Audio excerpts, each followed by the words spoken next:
السلام علیکم پیارے دوستو۔ حضرت امیر معاویہ کے انتقال کے بعد جب ان کا بیٹا یزید خلیفہ بنا تو اس نے اپنے گورنروں اور افسروں کو حکم دیا کہ جن لوگوں نے ہمیں خلیفہ نہیں مانا ہے ان سے ہماری اطاعت کا حلف لو اور جو انکار کرے اسے قتل کر دو۔ جن مسلمانوں نے یزید کو خلیفہ نہ مانا تھا ان میں حضرت امام حسین رضی اللہ عنہ بھی تھے۔ آپ نے یزید کو خلیفہ ماننے سے اس لیے انکار کر دیا تھا کہ اس نے خلیفہ بننے کے لیے اسلام کے طریقے کو چھوڑ کر کافر بادشاہوں کا طریقہ اپنایا تھا۔ آپ کے اس انکار کی وجہ سے یزید آپ کا دشمن بن گیا۔ اس نے حکم دے دیا کہ جس طرح بھی ہو حضرت امام حسین رضی اللہ عنہ سے ہماری بیعت لو۔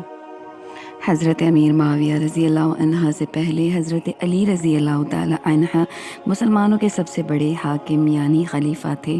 یزید کی خلافت کا جھگڑا اٹھا تو کوفہ کے بہت سے سرداروں نے حضرت امام حسین رضی اللہ عنہ کے نام خط لکھے کہ اگر آپ کوفہ آ جائیں تو ہم یزید کی جگہ آپ کو خلیفہ مان لیں گے۔ انہوں نے یہ بھی لکھا کہ اگر ہمارے اس بلاوے پر کوفہ نہ آئے تو اللہ کے حضور آپ کو جواب دینا ہوگا۔ کوفہ والوں کے یہ خط ملنے کے بعد حضرت امام حسین رضی اللہ عنہ نے فیصلہ فرمایا کہ کوفہ تشریف لے جائیں اور یزید کو تخت سے اتارنے کے لیے جہاد کریں۔ چنانچہ آپ اپنے بال بچوں سمیت کوفہ روانہ ہو گئے۔ دوسری طرف یزید کی فوج نے جنگ کی تیاری شروع کر دی اور کوفہ کے گورنر ابن زیاد نے اعلان کرا دیا کہ حضرت امام حسین کا ساتھ دیا اسے حکومت کا باغی سمجھا جائے گا اور سخت سزا دی جائے گی۔ اس دھمکی کا یہ نتیجہ ہوا کہ جن لوگوں نے حضرت امام حسین رضی اللہ عنہ کے نام خط لکھے تھے ان کی مدد کرنے کا یقین دلایا تھا وہ اپنے گھروں میں چھپ کر بیٹھ گئے۔ سیدنا حسین ایک عجیب شش و پنج کے عالم میں مقام صراف تک پہنچے۔ اس سے آگے بڑھے تو حر بن یزید تمیمی ماں اپنی 1000 فوج کے سامنے آیا۔ وہ ابن زیاد کے سامنے آپ کو گرفتار کر کے لے جانا چاہتا تھا لیکن آپ کو یہ ذلت ہرگز گوارا نہ ہو سکتی۔ اس کے بعد انہوں نے واپس ہونے کا ارادہ کیا۔ وہ واپسی کے راستے میں اپنی فوج لے کے کھڑا ہو گیا۔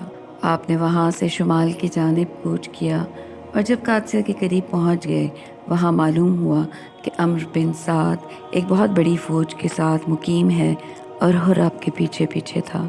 قادسیہ کے قریب پہنچ کر سیدنا حسین رضی اللہ عنہ وہاں سے لوٹے اور 10 میل چل کر مقام کربلا میں آ کر مقیم ہوئے۔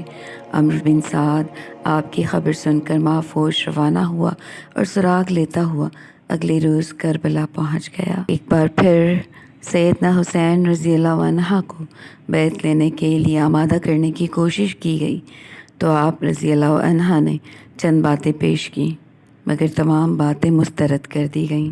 اس خط و کتابت اور انکار و اصرار میں 1 ہفتے تک سیدنا حسین رضی اللہ عنہ اور ابن سعد دونوں اپنے اپنے ہمراہیوں کے ساتھ کربلا کے میدان میں خیمہ زن رہے۔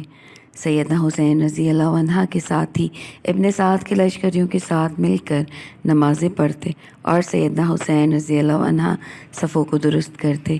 ابن زیاد کے پاس جب یہ خبر پہنچی تو اس کو فکر پیدا ہو گئی۔ اس نے فوراً ایک چوبدار جویرہ بن تمیمی کو بلایا اور ابن سعد کے نام ایک خط لکھ کر دیا جس میں حسین بن علی سے جنگ اور قتل کا حکم تھا، اور ایسا نہ کیا گیا تو ابن سعد کو گرفتار کر کے سزا دی جاتی۔ جمعرات کے دن 9 محرم 61 ہجری کو ابن سعد کے پاس پہنچا۔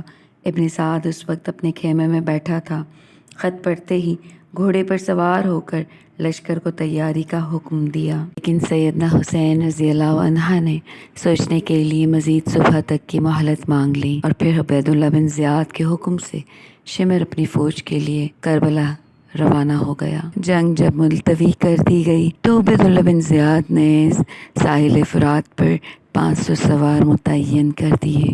اب امام حسین اور ان کے ہمراہیوں نے اپنے لیے پانی نہیں بھرا تھا، ان کے تمام برتن خالی ہو گئے تھے۔